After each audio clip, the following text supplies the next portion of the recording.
Today's video is about embodiment. This is womb moon yoga. Yoga that helps women to be free and joyful in their bodies and their relationships. So what is embodiment and why is it so important? Em-body-ment. As we can hear from the word itself, it's being in the body rather than outside or against the body.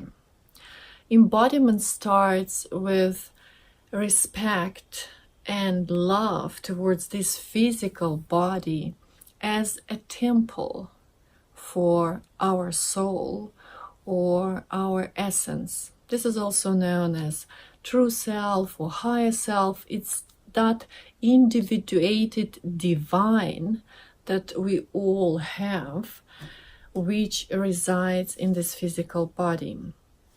And if we get more specific, of course, consciousness is non-local. There is as much consciousness in our toes or shoulder or any place of the body as in our heart and in our wombs and in our brains. Yet, in many cultural traditions and many spiritual traditions, it's believed that our essence resides in our pelvic bowl. That's where what we call womb space is. It's also known as hara in Japanese tradition or lower dantian in Chinese tradition.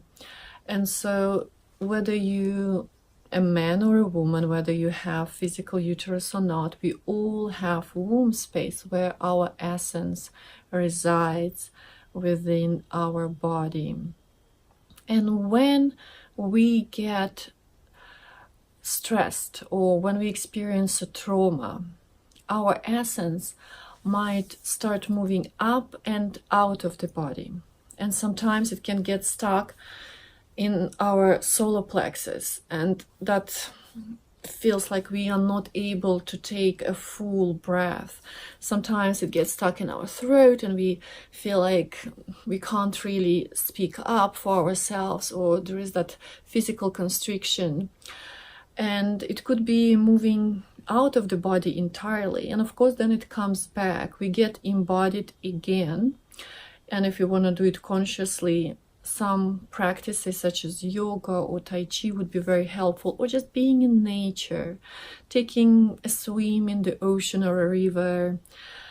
Any practices that help you to really go into yourself are embodiment practices. And so once we get embodied again, we may enliven that trauma, that stress again.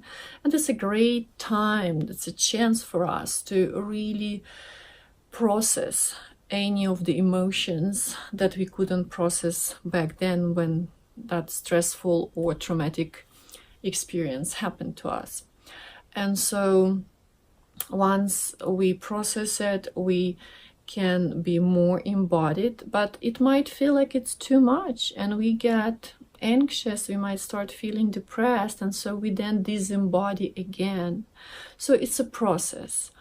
We embody, we disembody, and the more conscious we become of it, the more we really value being present within the body, being embodied. The easier it becomes with time. It becomes our second nature, our habit to really feel the body constantly rather than reside in our heads and keep thinking. So we need to choose feeling over thinking. We need to choose really doing some kind of practices. Could be just a simple massage. You're just touching yourself so you feel that physicality. You could be dancing to really feel your physical body. What are your favorite embodiment practices? Please leave a comment down below, or you can ask any questions and share your experiences of being embodied or disembodied. And I'm going to continue on this topic next week. And I would love to thank you for being here with me and watching my videos. Namaste.